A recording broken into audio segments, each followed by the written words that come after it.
신작가 동화나라에 오신 걸 환영합니다. 구독과 좋아요는 동심을 키우는 작은 씨앗이 됩니다.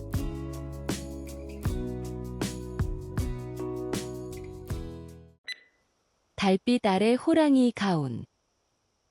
바람이 열매 냄새를 굴려보내는 평화로운 골짜기가 있었어.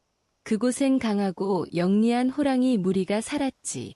사냥은 넉넉했고 잠자리도 따뜻했어. 보름달이 유난히 둥글던 어느 밤, 작은 울음이 달빛을 깨웠어. 무리의 새 식구, 새끼 호랑이 하나가 태어난 거야. 이름은 가온. 가온은 다른 호랑이들처럼 다부지지도 큰 소리로 울지도 않았어. 걸음은 조심조심, 눈빛은 깊고 조용했지. 힘은 약했지만 풀잎의 떨림까지 듣는 귀와 남의 마음을 오래 바라보는 눈을 가졌어. 어느 날 호랑이 무리는 넓은 강가에서 사슴무리를 몰아 둘러쌌어. 사냥은 그들의 법칙, 힘을 확인하는 시간. 모두가 으르렁일 때 가온은 숨을 삼켰어. 사슴들 사이에 작은 새끼 사슴 하나가 떨리는 다리로 어미의 배를 밀며 숨을 골랐거든. 가온은 그때 알 수 없이 가슴이 뜨거워졌어. 발이 저절로 앞으로 나갔지. 저리 가, 가온. 형님 호랑이가 어깨로 가온을 밀쳤어. 사냥을 방해하지 마. 하지만 가온은 뒤로 물러서지 못했어. 자신의 자리에서 살짝, 아주 살짝 사슴무리와 무리 사이의 틈을 막아 섰지. 순간 등 뒤로 매서운 발길질과 발톱이 날아들었어. 법을 어기면 맞는 거야. 거친 숨소리, 따가운 통증. 사슴무리는 무너지는 틈 사이로 강가를 건너 사라졌고 가온은 숲 가장자리에 쓰러져 하늘을 봤어. 달이 놀란 눈처럼 커다랗게 떠 있었지. 그때 나뭇가지가 툭 흔들리며 원숭이 한 마리가 내려왔어. 꼬리를 둥글게 말아 그늘을 만들고 가온 옆에 앉았지. 넌 왜 다른 호랑이처럼 사슴들을 괴롭히지 않았니? 가온은 대답하지 못했어. 왜인지 몰랐거든. 그저 가슴이 뜨거웠고 다리가 먼저 움직였을 뿐. 그럼 내가 한번 찾아봐. 내 힘이 무엇인지. 가온은 천천히 일어나 먼 숲을 바라봤어. 무리의 으르렁은 아직 등 뒤에서 울렸지만 달빛은 다른 길을 비추고 있었지. 나는 떠날래. 가온이 낮게 말했어. 왜 도우려 했는지, 내 힘이 뭔지, 세상에서 찾아올게. 가온의 길은 조용했지만 위험이 없지는 않았어. 바람은 때로 등 뒤를 밀어주었고 때로 앞을 가로막았지. 처음으로 만난 건 비온 뒤 불어난 개울에서 허우적대는 수달 형제들이었어. 미끄러운 바위 사이에 꼬리가 끼어 빠지지 않는 거야. 가온은 물속으로 들어갔어. 차가운 물이 상처 위로 스며들었지만 서두르지 않았지. 숨을 크게 쉬고, 내가 하나 둘 셋 할 때 힘을 줘. 가온은 바위를 옆으로 밀며 꼬리를 살짝 뒤로 제끼고 발끝으로 수달의 허리를 받쳤어. 하나, 둘, 셋. 물보라와 함께 수달이 튀어나왔어. 형제는 서로를 부둥켜 안고 깔깔 웃었지. 고마워. 그런데 줄 게 없네. 가온은 젖은 수염을 털며 말했어. 괜찮아. 너희가 웃음을 찾았으니깐. 두 번째로 만난 건 고목 아래 갇힌 거북이였어. 넘어지면 스스로 일어나기 힘든 늙은 거북이. 가온은 발톱을 거두고 부드러운 발바닥으로 거북이의 옆구리를 천천히 밀었어. 거북이는 뒤집힌 껍질에서 툭 소리를 내며 돌아왔고 느린 눈을 깜박였지. 내 발은 무섭지 않구나. 가온은 웃었어. 무섭지 않게 쓰려고요. 세 번째는 갈대밭에서 날개가 그물에 걸린 학이었어. 바람에 펄럭이는 실이 날개살에 엉켜 피가 돌지 않는 듯 파랬지. 가온은 날카로운 발톱 대신 이빨 끝을 살짝만 써 실을 끊었어. 다 됐어. 조금만 참아. 학이 마지막 실에서 벗어나자 하늘을 한 바퀴 크게 돌고 내려왔어.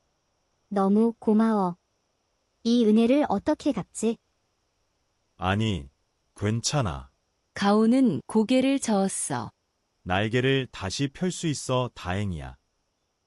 시간이 흘렀고 가온의 몸에는 작은 상처들이 늘었지만 걸음은 더 단단해졌어. 원숭이는 때때로 높은 가지에서 내려와 물었지. 답은 찾았니? 가온은 고개를 저었어. 아직, 근데 알 것 같기도 해. 내 몸이 먼저 알고 마음이 따라오는 기분이야. 그러던 어느 저녁, 산등성이에서 불빛이 깜빡였어. 번개가 마른 덤불에 떨어진 거야. 바람은 불길을 손바닥처럼 펴숙 가장자리로 밀어붙였지. 그 불길 끝엔 어젯밤 강을 건너던 사슴무리가 있었어. 새끼 사슴은 또다시 어미의 배 아래서 떨고 있었지. 숲은 소란했고 하늘은 붉었어. 가온의 귀가 커다란 북처럼 울렸어. 두근, 두근. 그때였어. 가온은 무서워하는 대신 해야 할 일을 떠올렸지. 가온은 낮은 소리로 길게 울었어. 으르렁이 아니었어. 모여 달라는 신호였지. 여기로 모여줘. 바람이 저쪽으로 분다. 물가로 길을 내자. 수달 형제는 물길을 아는 친구였어. 그들은 가온 옆에서 젖은 진흙을 툭툭 던져 작은 둑을 만들었지. 학은 하늘에서 바람의 방향을 알려주었고 원숭이는 위에서 마른 가지를 끊어 불길이 옮겨붙지 않게 길목을 비웠어. 거북이는 느린 걸음으로 새끼 사슴 옆을 지켰지. 천천히, 하지만 멈추지 말자. 가온은 앞에 서서 불길과 물길 사이에 가장 안전한 길을 찾아냈어. 발바닥이 뜨거웠고 수염 끝이 그을렸지만 돌아서지 않았지. 여기야. 이 어두운 흙길을 따라가. 가온의 줄무늬가 달빛을 받아 길처럼 보였어. 사슴무리는 그 줄무늬 길을 따라 물가로 이동했지. 마지막 새끼 사슴이 둑을 건너는 동안 불꽃이 바람을 타고 가온의 등 위로 흩어졌어. 뜨거웠지만 가온은 등을 더 낮추어 다리를 만들었어.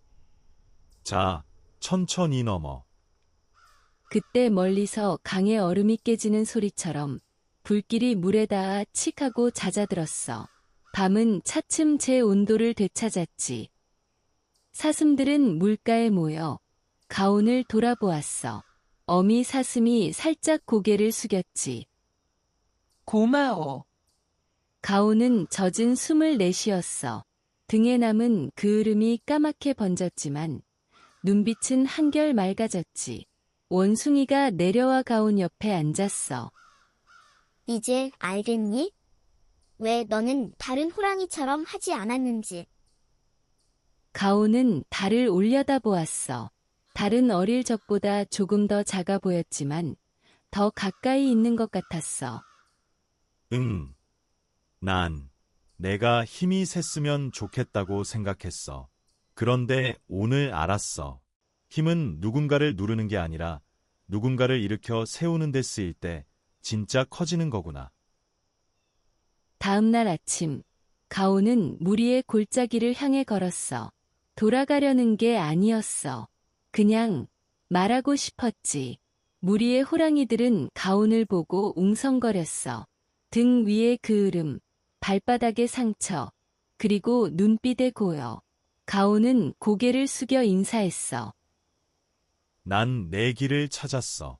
혹시 너희 중 누군가도 다른 길을 보고 싶다면 달빛이 닿는 들판에서 만나자.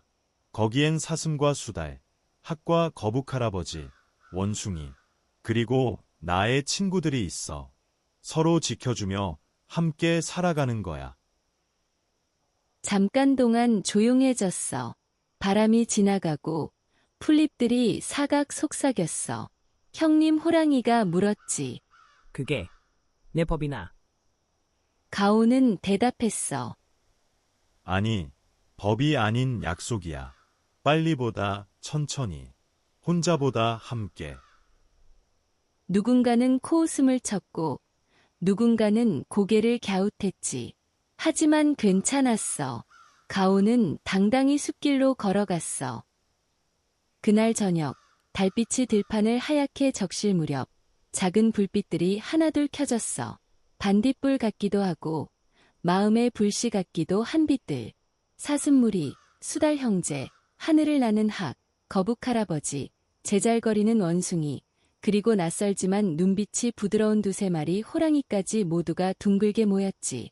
가오는 가운데 앉아 등에 남은 그을음을 손등으로 한번 쓸어내리고 미소 지었어. 우리는 서로의 등불이야. 누군가의 길이 보이지 않을 때 잠깐 우리 빛을 나눠주자. 밤이 깊어도 무서운 어둠은 들지 않았어. 서로의 눈동자에 서로의 빛이 담겨 있었거든. 그 후로 가오는 정글의 여러 길을 다니며 새로운 친구들을 만났어. 길 잃은 새끼 원숭이를 나무 위 둥지로 올려주고 폭우디 떠내려온 나뭇가지를 모아 물고기들이 숨을 수 있는 그림자를 만들어줬지. 가온이 지나간 자리에는 늘 행복이 가득했어.